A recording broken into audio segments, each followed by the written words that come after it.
Welcome to Flow Speak Studio, where English flows naturally. Let's start speaking with confidence. Have you ever had one of those days where you wake up already tired? Not the kind of tired that sleep fixes, but that quiet, heavy tired where even simple things feel hard. And then, without meaning to, you start that inner conversation. I should be doing more. I'm wasting time. I'm being lazy. That feeling, it's more common than we admit. Yeah, and what makes it harder is that we live in a world that celebrates productivity all the time.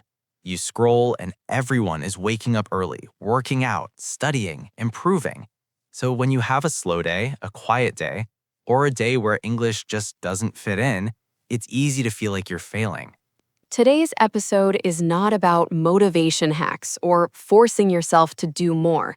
It's about something much more human. It's about lazy days, productive days, and all the days in between, and how English fits into real life, not perfect routines. Because the truth is, learning English doesn't happen only on productive days. It also happens on tired days, on distracted days, on days when all you do is listen, or think, or rest. And those days matter more than we think. Welcome to Flow Speak Studio, an easy English podcast where we talk about real life, real emotions, and real English. No pressure, no perfection, just honest conversation. Let's talk about lazy days and why they might not be the problem at all. When I think about lazy days, I realize how loaded that word is. We say lazy as if it means something negative about who we are, not just how we feel that day. I've had mornings where I sit with my coffee, staring out the window, not doing anything productive at all, and instead of enjoying the quiet, my mind starts judging me. I tell myself, you should be studying, you should be practicing English, you're wasting time. And what's interesting is that the day hasn't even started yet, but I already feel behind. I relate to that so much. For me, it often happens in the afternoon. I finish work, I finally have free time, and instead of resting, I open my phone and start comparing my energy to everyone else's. Some days, my brain feels sharp. English flows. I can read, listen, even speak without overthinking. But other days, my mind feels heavy. Words don't come easily. And I start thinking, what's wrong with me today? Yes, and we rarely ask a kinder question, like, what do I actually need today? We just label the day as lazy and move on with guilt. I've noticed that when I try to force productivity on those low energy days, everything becomes harder, especially English. I translate more, I hesitate more, I feel frustrated faster. Exactly. It's like the pressure itself blocks the language. I remember one weekend where I planned to study English for 2 hours. Instead, I ended up watching a series in English with subtitles, half paying attention, half resting. At the time, I felt guilty, but a few days later, I caught myself using expressions from that show naturally without thinking. That's when it hit me. Maybe that lazy day wasn't lazy at all. That's such an important realization. Productivity doesn't always look like effort. Sometimes it looks like exposure. Sometimes it looks like rest. And in language learning, especially, the brain needs space. It needs quiet moments to connect things without pressure. I also think productive days get too much credit. Some days we imagine them as perfect, waking up early, studying, practicing, speaking confidently. But even on those days, there are moments of doubt, distraction, and fatigue. We just don't talk about them. True, productive days aren't clean or smooth. They're messy too. And lazy days aren't empty. They're often full of thinking, absorbing, and resetting, even if it doesn't look impressive from the outside. What changed things for me was stopping the fight. When I stopped forcing every day to be productive, my relationship with English became lighter. Some days I speak, some days I listen, some days I do nothing, and that's okay. And maybe that's the real balance. Not lazy versus productive, but human versus unrealistic expectations. Once we accept that, learning English becomes part of life, not another thing we have to prove. There's a very specific inner voice that shows up on those lazy days. It's not loud, but it's persistent. It says things like, if you don't practice today, you're falling behind. And what makes it harder is that this voice sounds logical. It doesn't feel dramatic, it feels reasonable. So instead of resting, I sit there feeling guilty, half resting and half judging myself. Yes, and that half rest is the worst kind. Your body's tired, but your mind won't let you relax. I've noticed that on those days, even when I try to speak English, my inner dialogue switches languages constantly. I start thinking, what's the right word? Am I saying this correctly? And suddenly the conversation in my head becomes heavier than the conversation I'm trying to have. That's exactly it. The fear isn't really about English, it's about consistency. We're scared that one slow day means we're losing progress, like fluency is something fragile that disappears if we don't protect it every single day. And that fear creates tension. When there's tension, English feels smaller. We search for perfect sentences instead of letting ideas flow. I remember lying in bed one morning, scrolling through my phone, seeing study routines and morning habits, and thinking, everyone else is moving forward and I'm stuck. That thought alone made me avoid English for the rest of the day. Avoidance, that's such a real reaction. When English feels like pressure, we run from it. Not because we don't care, but because we care too much. I've caught myself saying, I'll practice tomorrow, not because tomorrow is better, but because today feels emotionally heavy. And we rarely talk about the emotional weight of learning a language.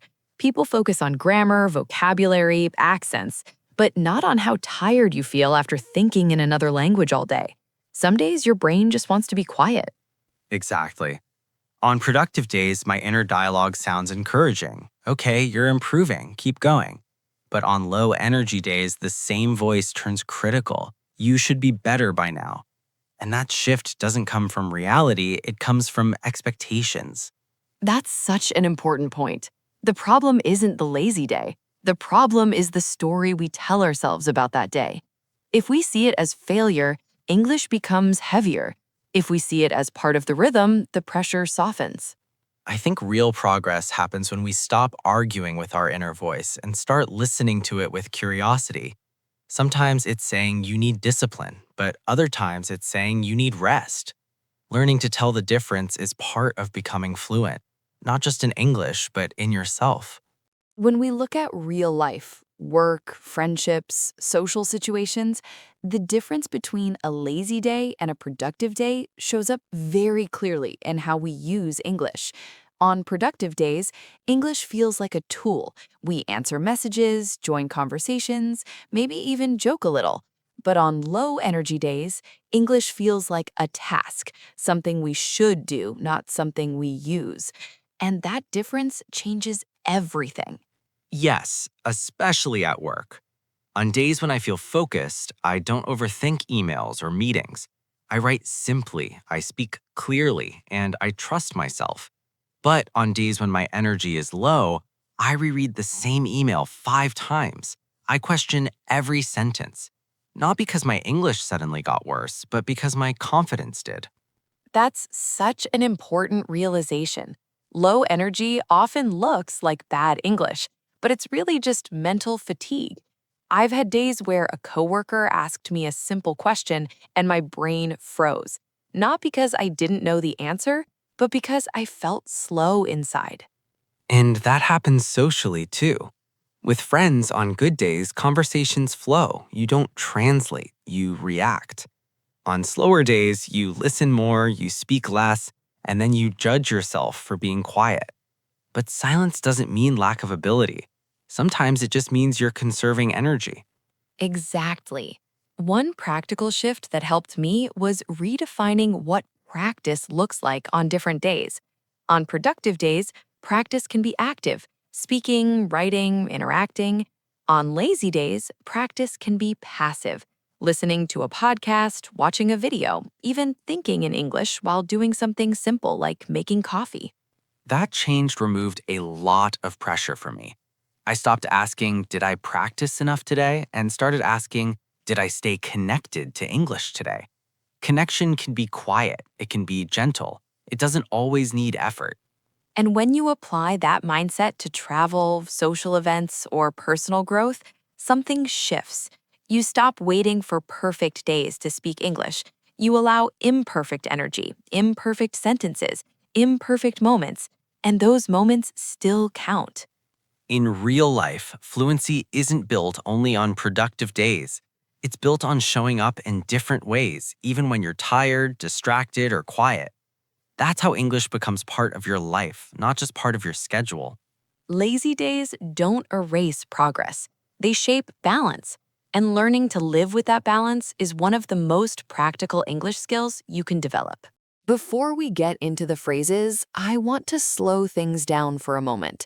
On days when you feel tired or unmotivated, language often feels heavier than it really is. These phrases are not about sounding impressive, they're about sounding honest. They help you express low energy, normal rhythm changes, and real life moments without guilt. That's why they matter. Yes, these are the kinds of phrases people actually use on normal days, not just productive ones. Lazy days are part of life, and English needs to fit there too. Let me start with the first one. I'm not at my best today. I'm not at my best today. This phrase is simple but emotionally very powerful. It means you're acknowledging your state without apologizing or over explaining. I use it at work when my energy is low. For example, I'm not at my best today, but I'll do my best to finish this. It sets expectations gently. I remember once joining a meeting feeling exhausted, and instead of pretending everything was fine, I said this sentence. The pressure immediately dropped, for me and for everyone else. The next one builds on that honesty. I'm moving a bit slower today. I'm moving a bit slower today. This phrase doesn't sound negative, it sounds human. You can use it with coworkers, friends, or even yourself. For example, I'm moving a bit slower today, so I might need more time. When I started using this, I stopped blaming myself for low energy days. It gave me permission to exist as I was. Here's another one I love. Today is more of a low energy day. Today is more of a low energy day. It sounds calm, neutral, and very natural.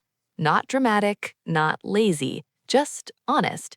You might say, today is more of a low energy day, so I'm keeping things simple. I often say this to friends, and instead of judgment, I usually get understanding. That's the magic of clear language. This next phrase is especially helpful internally. I don't need to be productive to make progress. I don't need to be productive to make progress. This is something I tell myself, not always out loud. On days when I feel guilty for doing less, this sentence resets my mindset. Progress is not only action. Sometimes progress is rest, listening, or simply staying connected to English without pressure. This one feels very real life. I'll pick this up again tomorrow. I'll pick this up again tomorrow. It's not quitting, it's pausing with intention. Instead of saying, I failed today, you say, I'll pick this up again tomorrow. I use this phrase when studying, working, or even thinking in English feels heavy, and it keeps motivation alive instead of killing it. Now let's shift to something very common at work. I'm doing what I can today. I'm doing what I can today. This phrase carries self-respect. It doesn't sound defensive, it sounds grounded. For example, I'm doing what I can today, and I'll follow up soon. When I started using this, I stopped feeling like I had to justify my limits. Here's one that connects directly to English learning. Some days are for listening, not speaking. Some days are for listening, not speaking. This sentence changed how I view fluency. Listening is practice. Silence can be learning. On tired days, I remind myself of this phrase. It removes guilt and keeps English part of my day, just in a softer way. This next one helps socially. I'm just taking things easy today. I'm just taking things easy today. It's casual, friendly, and very natural. You can say it to friends, coworkers, or anyone asking how you are. It sets a tone without explanation, and most people respect that. Warm emphasis. This one is powerful for mindset. Consistency doesn't look the same every day.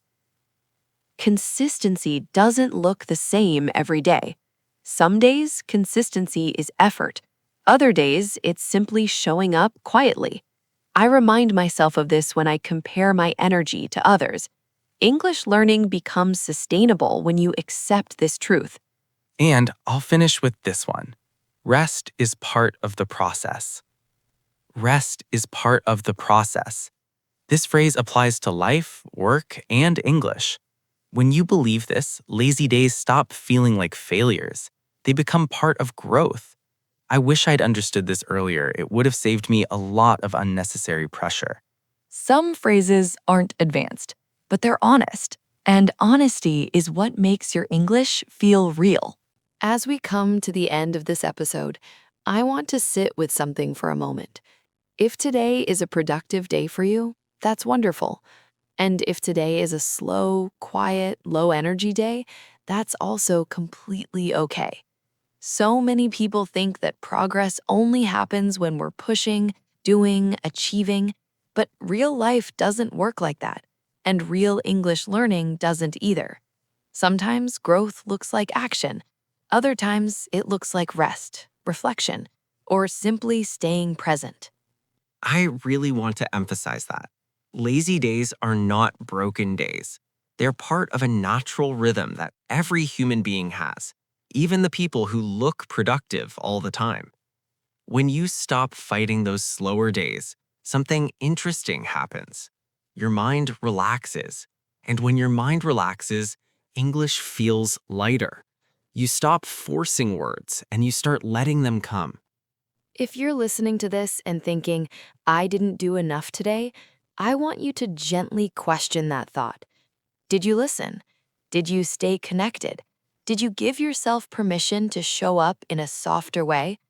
If the answer is yes, then you did enough, more than enough. Learning English isn't about winning every day. It's about staying in the conversation with yourself. Some days you speak, some days you listen, some days you rest, and all of that counts. So as you move on with your day or your night, take this with you. You don't need to earn rest. You don't need to justify low energy. And you don't need perfect days to make real progress. Your English grows when you treat yourself with patience, and patience is a skill too. Thank you for spending this time with us. Thank you for listening, even on a slow day. We'll be right here, moving at a human pace. This is Flow Speak Studio. Take a breath, take it easy, and let your English flow. Thanks for watching. Don't forget to subscribe, like, share, and comment down below.